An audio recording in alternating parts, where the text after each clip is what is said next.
Last-minute escapes. In the sun. What is the best airline? Or the worst airline? What happens if my flight is delayed? Or cancelled? Would I be put on a new flight? Or would I be refunded? What if it takes me days to get home? Benefits of a UK staycation. When life gives you questions, get answers at which.co.uk.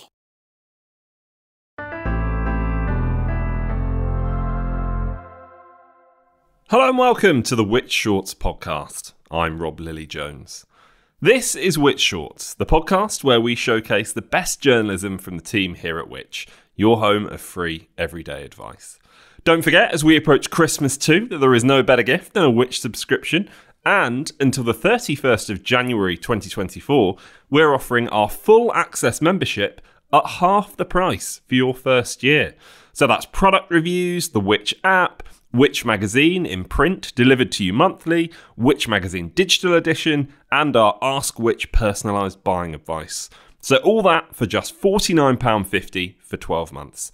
To find out more, just go to which.co.uk/join. Now on to today's episode, where we ask whether you're being tricked by the greenwashing tactics of some of our best known airlines.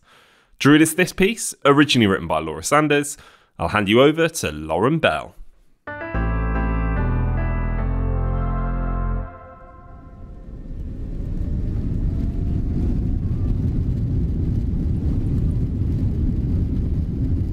It's a fact that jetting off on holiday produces emissions that accelerate climate change, but you wouldn't know it when booking a break online. When we analysed the websites of some of the UK's biggest holiday companies, we found unsubstantiated claims and empty promises, all designed to convince us that we're making a planet-friendly choice by booking with them. It's a worry, particularly when 2/3 of you told us in a recent survey that you trust what tour operators and airlines say about their sustainability efforts. For nearly half of you, it could be the clincher when choosing between two companies. Greenwashing is when a company's marketing spiel exaggerates how environmentally conscious it really is with the aim of boosting sales. The difficulty for consumers is how to separate fact from fiction. The companies taking genuine steps to improve their eco-credentials from those just trying to make a fast buck. Companies that greenwash are likely to be committing an unfair commercial practice by misleading the consumer into making a purchasing decision they might not have otherwise made. The Competition and Markets Authority has pledged to crack down on firms that break its Green Claims Code. And earlier this year, the Advertising Standards Agency banned an ad campaign by Lufthansa, suggesting that its green initiatives were protecting the environment. The ASA concluded that it gave consumers a misleading impression of its environmental impact.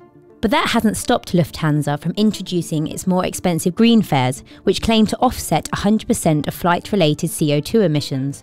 Not only has this scheme been roundly criticised for making passengers believe that they can pay to make their emissions go away, but we're also concerned that part of the fare is simply lining Lufthansa's pockets.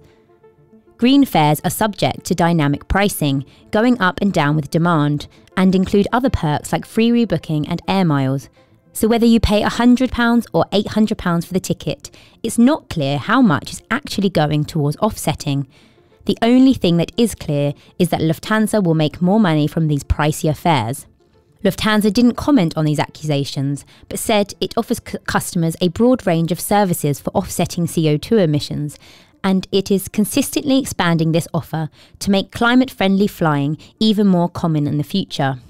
More recently, BUIC, the European Consumer Network, raised concerns about 17 airlines, including Lufthansa, and lodged a complaint of greenwashing with the EU.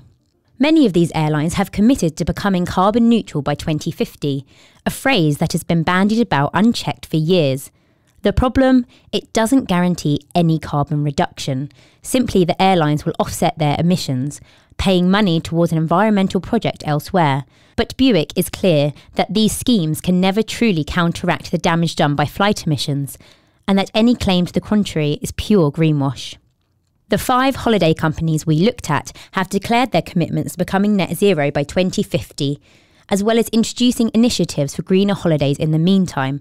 But when we analysed their websites, we found numerous examples of ambiguous phrasing, misleading statements and absolute claims. For example, saying sustainable rather than more sustainable. We even found one company claiming that its holidays are good for the planet.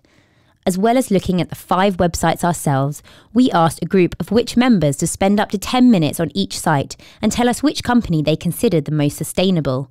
6 of our 13 volunteers thought it was British Airways Holidays, with 5 of those 6 more likely to book with BA as a result. They gave reasons such as it being well established in its eco efforts or in the game for longer. So what gave them this impression? BA's own claims, of course. It declares on its sustainability pages that it is proud to be an industry leader in tackling climate change, with no explanation of how it arrived at this conclusion, and insists it has a long history of managing and reducing carbon emissions. It declares on its sustainability pages that it is proud to be an industry leader in tackling climate change, with no explanation of how it arrived at this conclusion, and insists it has a long history of managing and reducing carbon emissions.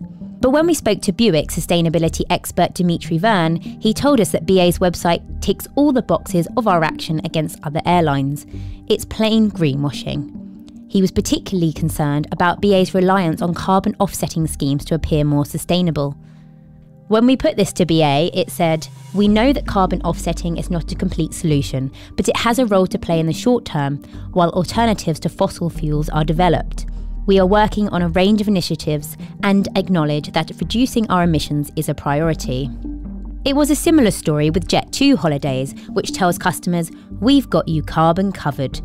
4 of our volunteers believed it was the most sustainable company because it had believable plans and appeared to be getting on with it. But once again, this slogan is based on carbon offsetting schemes.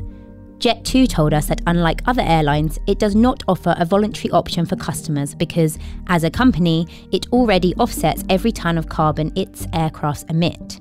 One volunteer believed EasyJet Holidays was the most sustainable.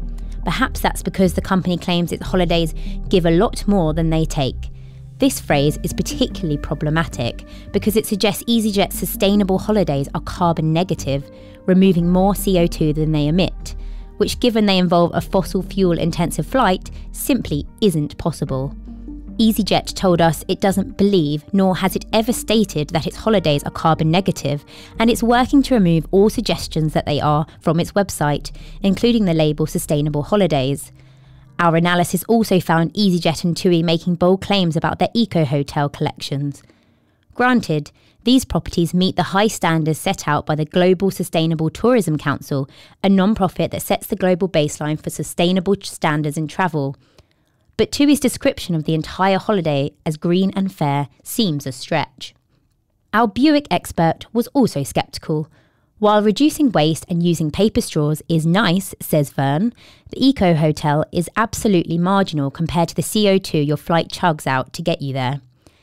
EasyJet told us, "We make no claim nor infer that hotels are the most carbon-intensive part of a holiday." And TUI told us it has no intention of distracting consumers, and after we got in touch, it removed any mention of green and fair holidays from its website. Virgin Atlantic Holidays made fewer absolute claims and didn't sway any of our volunteers. But there was very little to substantiate its wishy-washy statements either. We want to minimise our impact on the world as much as possible, its responsible tourism page reads. We take sustainability very seriously, it claims. When we challenged Virgin, it insisted it has pioneered sustainability leadership for more than 15 years and pointed us towards its responsible supplier policy, which outlines its expectations from the hotels and destinations it works with. It's clear from our research that holidays are often nowhere near as sustainable as the companies that provide them would like us to believe. And greenwashing is dangerous. Not only does it excuse companies from genuinely finding ways to cut carbon, but it lulls holidaymakers into a false sense of security, meaning it's almost impossible to make informed choices. Thank you so much to Lauren and to Laura Sanders too for her piece, which was originally written for the November issue of Which Travel magazine. Remember, you can find more articles you'll find useful every day on everything from money and technology to home and garden advice by signing up to one of our many free email newsletters. And you can do that at which.co.uk/newsletters. We'll be back next week for another episode of Which Shorts, and thanks for listening. Which Shorts was produced by me, Rob Lilly, while the exec producer was Angus Farker.